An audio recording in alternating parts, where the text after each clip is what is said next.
Luc chapitre 4, on va lire de verset 16. Jésus, on parle de Jésus, il se rendit aussi à Nazareth où il avait été élevé et il entra dans la synagogue le jour du sabbat comme il en avait l'habitude. Il se leva pour faire la lecture biblique et on lui présenta le rouleau du prophète Ésaïe. En déroulant le parchemin, il trouve le passage où il est écrit « L'Esprit du Seigneur repose sur moi, parce qu'il m'a désigné par l'onction pour annoncer une bonne nouvelle aux pauvres.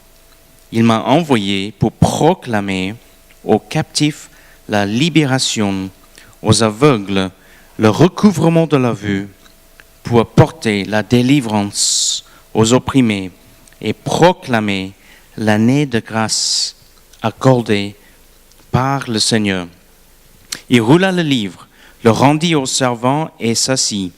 Dans la synagogue, tous les yeux étaient braqués sur lui. « Aujourd'hui même, commença-t-il, pour vous qui l'entendez, cette prophétie de l'Écriture est devenue réalité. » Prions. Père, merci pour ta parole. Merci pour cette révélation que tu nous donnes de qui tu es, ton plan pour l'humanité, ton amour pour nous, ta justice, tes voies, ta manière de voir les choses, de concevoir les choses.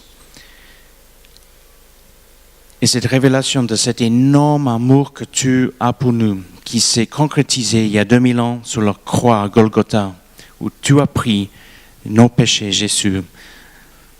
Alors, cet sacrifice nous donne la paix avec Dieu, la paix avec notre Créateur, et nous donne la vie éternelle. Merci pour cela.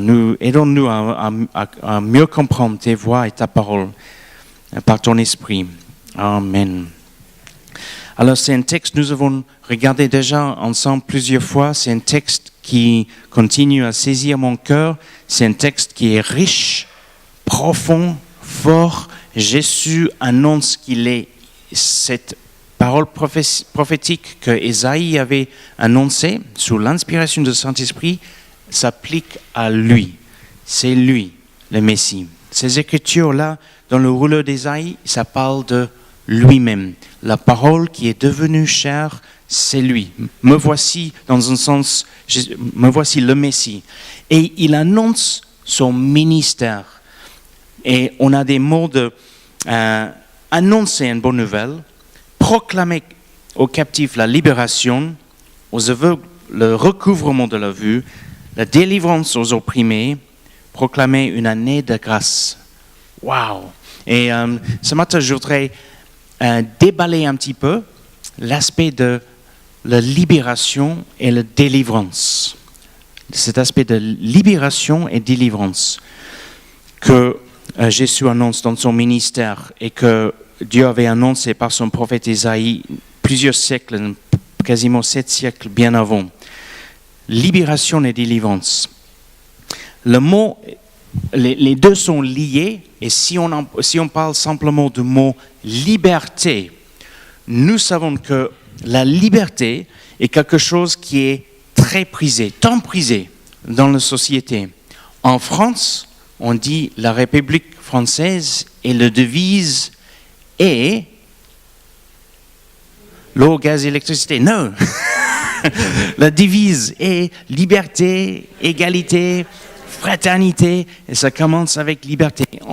La liberté, c'est quelque chose auquel on est très, très attaché, n'est-ce pas? Mais beaucoup de gens ne comprennent pas vraiment la liberté, ou qu'est-ce que c'est la liberté. Pour beaucoup de gens, on entend des fois, et j'ai entendu les personnes dire, moi, je fais ce que je veux. Je fais ce que je veux, quand je veux et comment je le veux. Et c'est comme ça, il définit la liberté. Mais ça, c'est pas la liberté. Et c'est facile à démontrer, on le sait. Prenons l'exemple d'un enfant. à l'école qui dit à son maître ou sa maîtresse, l'enfant dit maîtresse, je suis libre, on est libre, liberté, égalité, fraternité. La semaine prochaine, j'ai envie de profiter de ma liberté, de jouer les jeux vidéo, et donc je ne serai pas à l'école la semaine prochaine, je serai à la maison. Et donc voilà, je suis sûr que vous comprenez parce que vous êtes également quelqu'un libre, donc non, il y aura des conséquences. il y aura un signalement, il y aura un appel aux parents, je ne sais pas, ou l'employé qui dit à son patron, « Patron, nous sommes les hommes libres, n'est-ce pas ?» Oui, je voudrais en profiter de ma liberté à ne pas faire les tâches que tu m'as données à faire et de rester à la maison la semaine prochaine, ne pas venir au travail. On peut faire l'argument qu'on peut être libre de le faire, mais il y aura une conséquence qui suit. Il y aura un licenciement qui suit. Donc, nous, quelque part, nous ne sommes pas tout à fait libres dans ce sens-là. Nous avons tous les responsabilités et des fois, nous sacrifions un aspect de notre liberté pour avoir les bénédictions. Les enfants vont à l'école jusqu'à l'âge de 18 ans pour les bénédictions qui suivent. Pour avoir une bonne éducation, une formation, et pour la suite, ils peuvent faire leurs études et par la suite, ou une formation, trouver un travail. Nous travaillons, au lieu de rester dans le lit le matin, on va au travail parce qu'il y a la bénédiction d'un revenu, un salaire qui nous permet de vivre, etc. Donc, cette liberté absolue dans ce sens-là n'existe pas. Dans le couple, le mariage, quand on se marie, qu'est-ce qu'on dit? On promet d'être fidèle à notre époux, notre épouse, toute notre vie. Dans un sens un peu, même si on ne le dit pas, mais dans un sens bizarre, ça veut dire je ne suis plus libre à poursuivre d'autres femmes et je ne veux pas.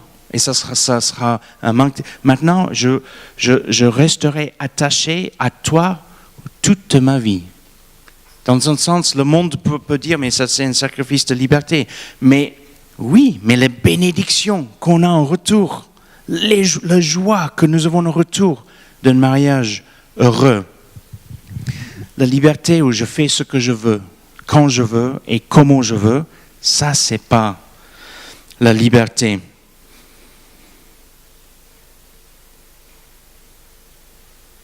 Nous utilisons notre liberté avec responsabilité pour un but précis.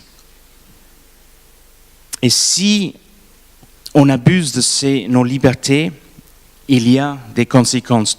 Il y a des conséquences des fois physiques et réelles dans ce monde et aussi des conséquences dans une dimension spirituelle. Si ce n'est pas tout de suite, ce sera plus tard quand on rend les comptes à Dieu. Mais il y aura des conséquences. Il y a la petite histoire que j'aime bien.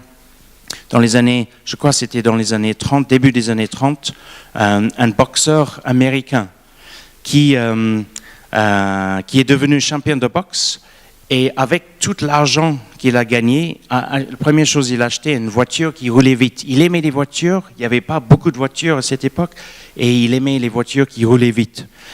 Et il trouve une route un peu dans la campagne des États-Unis pour voir quelle vitesse il peut rouler avec sa voiture. Donc il roule très vite, mais il ne savait pas qu'il y avait un policier qui était sur le côté, qui faisait une patrouille ou je ne sais pas quoi, qui était là, qui l'arrête.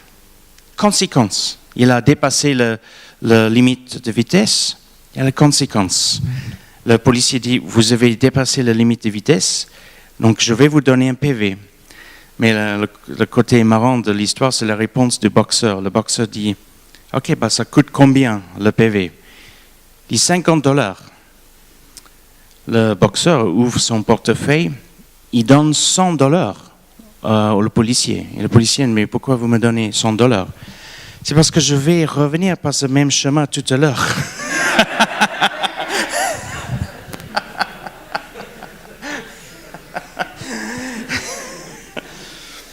Donc, il a abusé un peu de sa liberté, il a payé un PV. Il y avait une conséquence. C'est une petite histoire sympathique, mais pour dire que quand on n'est pas responsable avec les libertés que nous avons, tôt ou tard, dans la dimension réelle et dans une dimension spirituelle, il y a des conséquences.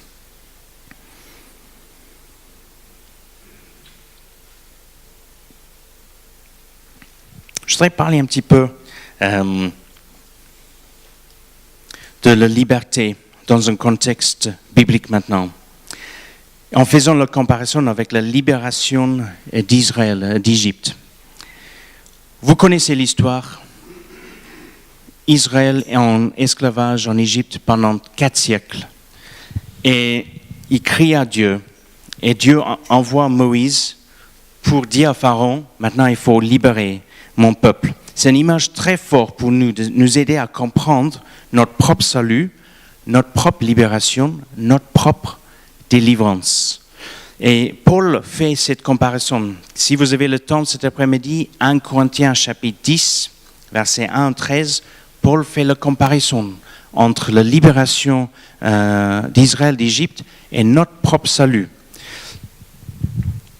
Alors, que faire avec ce que Dieu nous donne à chacun? Parce que notre liberté, dans un sens, notre capacité de réfléchir, de penser, et ensuite notre liberté de faire les choix de notre vie. Et le choix le plus important que nous faisons, c'est de placer notre confiance en Dieu. Comme Guéna nous a dit, Hérode qui entend qu'il y a un roi qui est né à Bethléem, il a le choix. Le croire, il a cru, mais il l'a rejeté, au lieu d'aller adorer avec des sages, ou des mages, les mages. Qu'est-ce que nous faisons avec cette liberté? Quel choix on fait? Le choix le plus important, c'est placer notre foi en Dieu. Dieu nous donne donc la capacité de réfléchir, évaluer toutes les informations, toutes les données, la parole de Dieu, etc. Et ensuite, on fait un choix. Dieu nous donne cette liberté de conviction. Mais il nous a créés des êtres responsables. On est libre de faire le choix qu'on veut, mais nous restons responsables pour nos choix et redevables à lui, parce qu'on sait qu'un jour, chacun de nous va rendre les comptes à Dieu pour notre vie et comment on a mené notre vie. Alors, que faisons-nous avec cette liberté que Dieu nous a donnée? On fait beaucoup de choses, mais le but ultime, c'est de s'approcher de Dieu, adorer Dieu. En Exode chapitre 5, je vais juste vous lire les 2 premiers versets d'Exode 5. C'est quand Moïse et Aaron viennent voir Pharaon. Et écoutez ce qu'il dit à Pharaon. Il dit, c'est écrit, Moïse et Aaron se rendit ensuite auprès de Pharaon et lui dirent, ainsi parle l'Éternel, le Dieu d'Israël, laisse aller mon peuple, pour qu'il célèbre au désert une fête à mon honneur. Pharaon répondit, qui est l'Éternel pour que j'obéisse à sa voix, en laissant aller à Israël? Je ne connais point l'Éternel, je ne laisserai point aller Israël. Le but de la liberté d'Israël, c'était d'aller adorer Dieu. C'est la première chose qu'il voulait qu'Israël fasse. Il va dans le désert et une fête dans l'honneur de Dieu, d'adorer Dieu. C'était ça le but de la liberté. C'était pas juste pour être libre. C'était le but. La liberté en soi n'était pas le but ultime. C'était d'être libre pour adorer Dieu, pour rendre un culte à Dieu. C'était pas simplement sortir d'Égypte et s'installer dans une autre région. C'était pour adorer Dieu. Il y a un commentateur chrétien qui s'appelle Moïse Silva. Il a grandi en Cuba et ensuite il est allé aux États-Unis. Il a fait les études en théologie et il a fait une observation suivante que j'ai beaucoup appréciée. Donc j'ai traduit en français et j'ai copié-collé parce qu'il le dit mieux que moi. Donc je vous lis la citation. C'est courte, hein? En parlant de le sortie d'Israël d'Égypte, il dit la chose suivante. Il convient de noter que la libération d'Israël d'Égypte avait pour but de servir Dieu et d'obéir à sa loi. En d'autres termes, dès le début, le peuple de Dieu a appris que l'alternative à la servitude n'était pas la liberté dans un sens abstrait, mais plutôt la liberté de servir le Seigneur. Et en Exode chapitre 19, Dieu donne ses conditions. Il dit, si vous obéissez mes commandements, alors vous serez mon peuple. Vous serez mon peuple, je serai votre Dieu.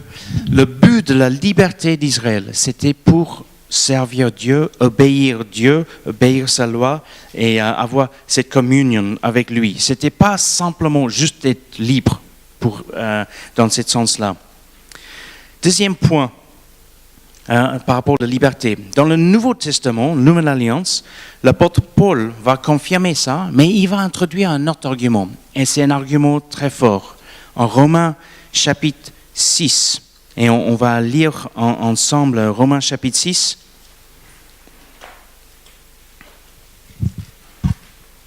C'est un chapitre qui parle de la justification par la foi.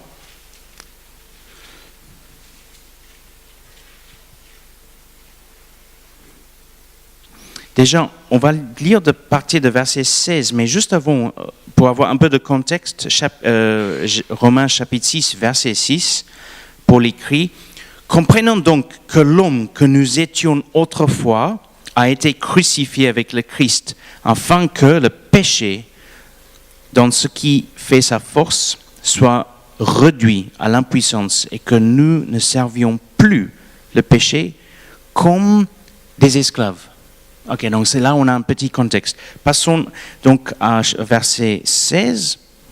« Ne savez-vous pas qu'en vous mettant au service de quelqu'un comme des esclaves pour lui obéir, vous êtes effectivement des esclaves du maître, à qui vous obéissez, ou bien du péché qui entraîne la mort, ou bien de l'obéissance qui conduit à une vie juste. Mais Dieu soit loué. Si autrefois vous étiez les esclaves du péché, vous avez maintenant obéi de tout cœur à l'enseignement fondamental auquel vous avez été soumis. Et à présent, affranchis du péché, vous êtes devenus esclaves de la justice. Jusqu'à là. Qu'est-ce que Paul est en train de dire? Pour lui, Paul dit, c'est noir ou blanc.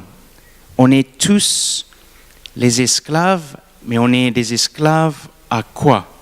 On est l'esclave à celui qu'on obéit. Soit on est l'esclave au péché, soit on est l'esclave de Christ. Soit on obéit, on fait ce qu'on veut et c'est le péché qui règne et on est alors l'esclave du péché et que ça nous amène à la mort. On a choisi d'obéir à Dieu, alors on est son esclave et on mène une vie qui nous amène à la vie. Notre foi en Christ nous donne la vie. Pour lui, c'est noir ou blanc. Il n'y a pas de chemin au milieu, il n'y a pas d'argument philosophique. C'est comme esclave de Christ ou esclave au péché. Notre vie sur terre n'est pas toujours noir et blanc. Il y a des choses qu'on ne comprend pas toujours. Il y a des textes dans la Bible, des fois, on peut avoir les interprétations différentes, des fois. Et des fois, les chrétiens, il y a des choses dans la parole qui sont noir et blanc. Et des fois, on veut que tout dans la vie soit noir et blanc. Mais c'est possible que sur les points secondaires, je dis bien sur les points secondaires, qu'entre chrétiens, on peut être d'accord, de ne pas être d'accord, et toujours s'aimer, toujours avoir un respect, toujours et dialoguer. Ce texte-là, je le vois comme ça, le texte, je le vois comme ça. Il y a beaucoup de sujets comme ça, mais les sujets de première importance, que Jésus, que le Père, Fils et Saint-Esprit, un seul Dieu en trois personnes, là c'est une doctrine fondamentale pour notre foi, que Jésus est devenu un homme et divin en même temps, un enseignement fondamental pour notre foi. Qu'il est mort sur le croix pour nos péchés et il est ressuscité le troisième jour, c'est fondamental pour notre foi. Il y a beaucoup d'autres sujets sur lesquels on peut discuter. Mais cet aspect-là, par contre, pour Paul, c'est noir ou blanc, c'est l'un ou l'autre. On est tous, en réalité, personne n'est libre. On est tous les esclaves, ça dépend de quoi? Le péché qui amène à la mort ou un esclave de Dieu qui amène à la vie. Ça, c'est le paradoxe. Être un esclave à Dieu nous donne la vie. Et donc, pour clôturer un message, est-ce qu'on peut regarder ensemble Jean chapitre 8 et on va clôturer ensemble. Ça sera un peu ma conclusion. Jean chapitre 8, verset 31. Parce que là, c'est Jésus qui parle de ce sujet de la liberté. Et donc, je voudrais terminer ce message avec les mots de Jésus, ce que Jésus prononce sur le sujet. Jean 8, verset 31.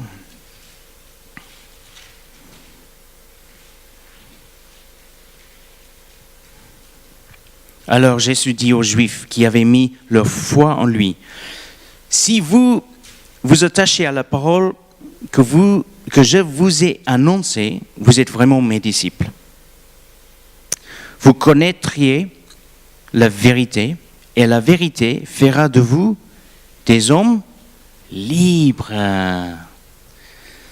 Nous, lui répondirent. Maintenant, il y a des Hébreux qui sont là, ils prennent le mouche, ils prennent mal ce que Jésus dit, ils vont dire à Jésus, nous, les répondirent, nous sommes la postérité d'Abraham, nous n'avons jamais été esclaves de personne, comment peux-tu dire, nous serions des hommes libres? Pour eux, ils étaient déjà libres. Vraiment, je vous l'assure, leur répondit Jésus, tout homme qui commet le péché est esclave du péché. Or, un esclave ne fait pas partie de la famille. Un fils, lui, en fait partie pour toujours. Si donc c'est le Fils qui vous donne la liberté, alors vous seriez vraiment des hommes libres.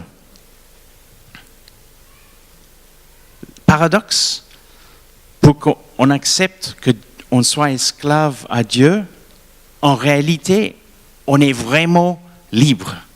Pour être vraiment libre, vraiment libre, il faut être un esclave à Dieu. Comment comprendre ça? C'est quelque chose de spirituel, mais c'est vrai. Parce qu'on est créé par Dieu pour lui, et quand on lui reconnaît en tant que maître de notre vie, c'est là alors on est libéré de ces chaînes des péchés qui veulent nous tirer vers le bas, en enfer, et on a la vie éternelle en Christ qui veut nous tirer vers le haut pour qu'on passe l'éternité avec Dieu. On a la vraie liberté en Christ. Et donc je termine avec cette image dans le temps d'esclavage, dans le début du XVIIe siècle, quand les bateaux qui venaient d'Europe, qui cherchaient les esclaves en Afrique de l'Ouest, les amenaient à l'Ouest. Et dans les îles Caraïbes, il y avait des plantations de canne à sucre et il fallait de main-d'œuvre pas chère. C'était le profit. Le but était le profit.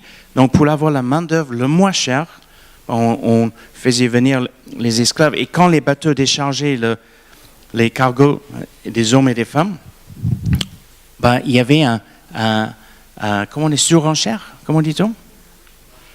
Un enchère, c'est pas le même prix, un enchère.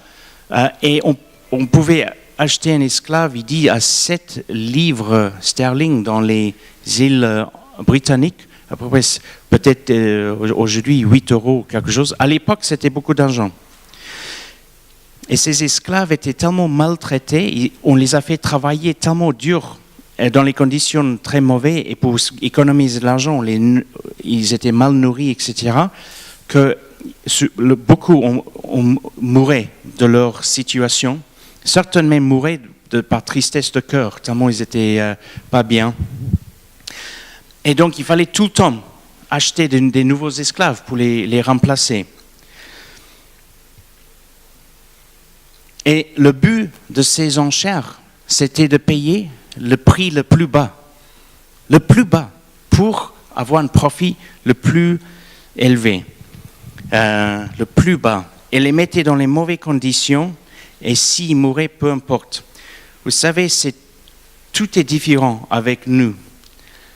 Tout est différent. Quand nous, avant d'avoir la foi en Christ, on était l'esclave au péché, et quand Dieu nous a vus, il a dit, je vais les racheter. Je vais les racheter. En 1 Corinthiens 6, 20, car vous avez été rachetés à un grand prix. Dieu n'a pas dit, OK, je donne 10 livres, 100 euros, 200 euros, 1000 euros. Combien ils valent? Il a donné ce qui était le plus précieux qu'il avait, une valeur inestimable, son propre Fils, Dieu qui était dans toute sa gloire dans les cieux, qui s'est dépouillé de sa gloire, il prend la forme humaine et avec le sang de Jésus, il nous rachète au prix le plus élevé. Combien je vaux? Moi, je sens que je ne vaux pas grand-chose sur le plan humain. Mais dans les yeux de Dieu, vous valez le prix, le sang de son Fils. Ça, c'est la valeur que nous avons en Christ. Et ensuite, ce n'est pas qu'on vit dans les mauvaises conditions, mais que nous vivons en communion avec Dieu et on commence à goûter à l'eau vivante et le pain vivant et qu'il y a une nutrition spirituelle qui nous met en vitalité de vie et une joie dans nos cœurs. Et ensuite, ce n'est pas qu'on meurt sur un champ de travail, de fatigue et d'un cœur brisé, mais que nous passons l'éternité avec lui en adorant et louant le Seigneur. Alléluia! Nous étions rachetés par un grand prix. Alors, quelle joie d'être un esclave de Dieu. C'est parce que c'est en Christ on a la vraie liberté. La vraie liberté. Est-ce qu'on peut prier ensemble? Je vous invite à vous lever ici. L'équipe de louange va s'installer pour chanter le dernier chant.